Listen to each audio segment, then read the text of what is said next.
By the way, moments ago at the White House, President Trump signing two bills in the diplomatic reception room. The American Law Enforcement Heroes Act, which will help in the hiring and training of veterans for law enforcement positions. Also, the Public Safety Officers Benefits Improvement Act. That is aimed to improve the processing of public safety officers' death and disability claims. Apparently, there's a year-long backlog of that.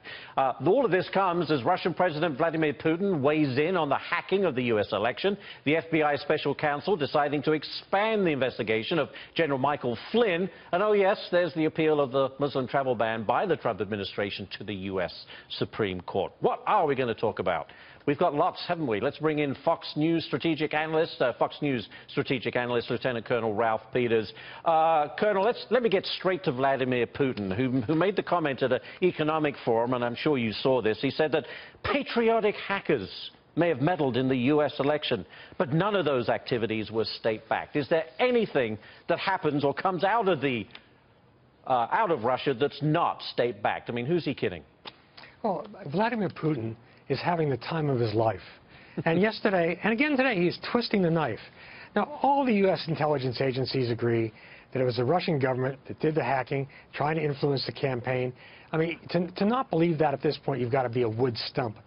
But Putin was teasing us, saying, well, it might have been artists. They're like, hackers are like artists. They're like painters. They might have got up in the morning and decided to do something patriotic. And he could barely keep a straight face. But then, Ashley, today at the same Petersburg Economic Conference, he actually told a joke. And the issue of the U.S. withdrawing from the Paris Climate Accords came up. And Putin kind of smirked, and according to Russian media, he said, well, maybe the president made the decision because of the bad weather, plahaya pagoda. And he's reveling in this, the fact that, he's managed to create dissension within NATO, dissension between the U.S. and the EU. Now he's got the U.S. as the pariah state globally because of the Paris Climate Accords. I mean, whether you think there's global warming or not, withdrawing from that accord was idiotic. It isolated us strategically. And oh, by the way, for your business viewers, there may well be economic repercussions, everything from soft boycotts to eventual sanctions on U.S. corporations judged to be polluters. We'll see. But Ralph, that whole deal, it was on a voluntary basis, and the president does make some good points. How do we know that China's playing by the rules? Doesn't have to do anything for like 13 years. Meanwhile, we pile money in that's distributed to the poorer countries who try and get their emissions under control. To me, it just sounds like a big boondoggle or a photo op that says, look, we're all together and we're all trying to, save the planet. But the reality is a whole lot different. Well, there are boondoggles and boondoggles. And at least this one we would have gotten something back from. And again, you use a key word, Ashley, voluntary. Now, I admit that, I am biased in this because I grew up in one of the most polluted parts of the United States, the anthracite coalfields of Pennsylvania. So I really like clean water and clean air. And so my feeling is this.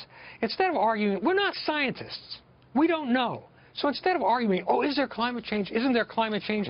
Why don't we just focus on sensible measures to protect the environment? That's what I would like to see. Well, we are already doing that, down 18% on carbon emissions. So anyway, I want to move on because I wanted to talk about the U.S. Special Counsel, Robert Mueller, expanding the probe into General Michael Flynn, not only perhaps his ties with Russia, but now Turkey. I mean, this is expanding. Where do you see this going? Where's it going to end up?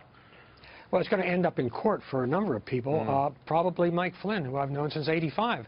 And he was a good soldier once, and he clearly went astray.